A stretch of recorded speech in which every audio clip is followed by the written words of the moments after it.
तो छात्रों का हित सर्वोपरि है, प्रधानमंत्री ने यह बता दी।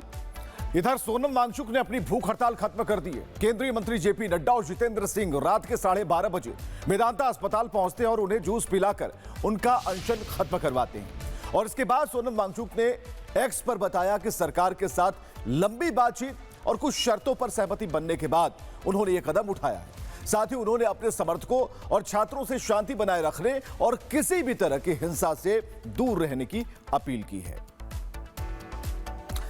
तो वांगचुक ने जो अपने पोस्ट में लिखा है वो हम आपको बता रहे हैं। भूख का अंत, जवाबदेही की शुरुआत। यानी भूख हड़ताल को खत्म कर दिया, एक नई जवाबदेही के साथ सामने आ रहे हैं। संसद के दोनों सदनों में परीक्षा प्रणाली पर चर्चा, जवाबदेही के मुद्दे पर चर्चा कराने का आश्वासन। सोनम वांगचुक ने 26 दिन के बाद यह अनशन खत्म किया और उन्होंने एक्स पर अपने भूख हड़ताल को खत्म करने की बात लिखी है। और जेपी नड्डा वहां पर मौजूद थे, जितेंद्र सिंह मौजूद थे जिन्होंने जूस पिलाया और सोनम वांगचुक की जो भूख हड़ताल थी उसे खत्म कराया।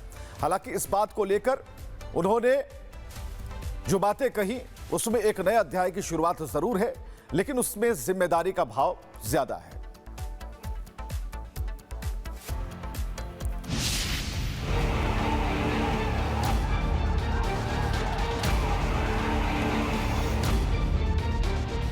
लद्दाख से लेकर दिल्ली तक देश के युवाओं की आवाज बने सोनम वांगचुक ने अपना अनशन खत्म कर दिया है। सरकार के साथ हुई उच्च स्तरीय बातचीत के बाद वांगचुक ने अनशन तोड़ने का फैसला लिया। केंद्रीय मंत्री जेपी नड्डा और केंद्रीय मंत्री डॉक्टर जितेंद्र सिंह से मुलाकात के बाद वांगचुक ने जूस पीकर अपना 26 दिनों का लंबा अनशन समाप्त किया। जानकारी के मुताबिक जेपी नड्डा और जितेंद्र सिंह गुरुवार रात करीब 12:30 बजे गुरुग्राम के मेदांता अस्पताल पहुंचे। नड्डा ने वांगचुक को जूस पिलाकर उनका अनशन खत्म कराया। सरकार ने वांगचुक की मांगों को लेकर सकारात्मक रुख अपनाया और वांगचुक को आश्वासन दिया कि सरकार उनकी मांगों पर गौर करेगी। वांगचुक ने अनशन तोड़ने और सरकार की तरफ से मिले आश्वासन के बाद एक वीडियो संदेश जारी किया।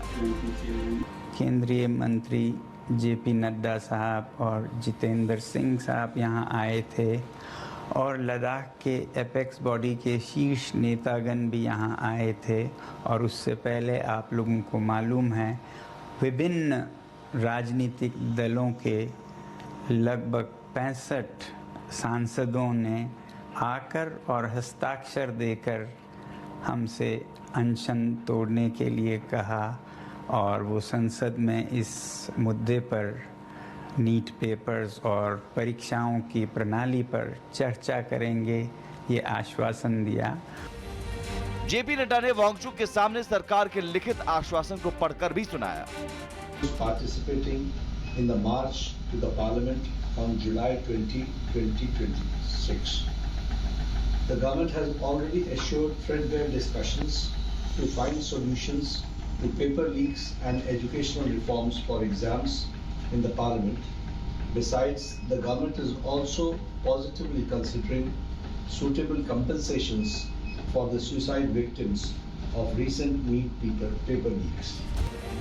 वांगचुक के अनशन तोड़ने के बाद पीएम मोदी ने भी एक्स पर उनके लिए संदेश जारी किया। पीएम ने लिखा, मैं सोनम जी से आग्रह करता हूं कि वो डॉक्टरों की सलाह के अनुसार अपनी दिनचर्या रखें और जल्द से जल्द अपना पुराना वजन फिर से प्राप्त करें। मैं प्रभु से प्रार्थना करता हूं कि सोनम जी स्वस्थ रहें। वहीं अनशन तोड़ने के बाद सोनम वांगचुक ने सीजेपी के प्रदर्शन पर एक बड़ा और बेबाक खुलासा किया। वांगचुक ने माना कि उनके शांतिपूर्ण प्रदर्शन में कुछ अराजक तत्व शामिल हो गए थे जिन्होंने आंदोलन की दिशा भटकाने की कोशिश की।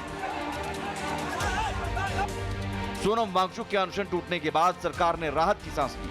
वहीं अराजक तत्वों से दूरी बनाते हुए वांगचुक ने यह साबित कर दिया है कि उनका आंदोलन लोकतांत्रिक और अनुशासित है। Bureau report, Republic Bharat.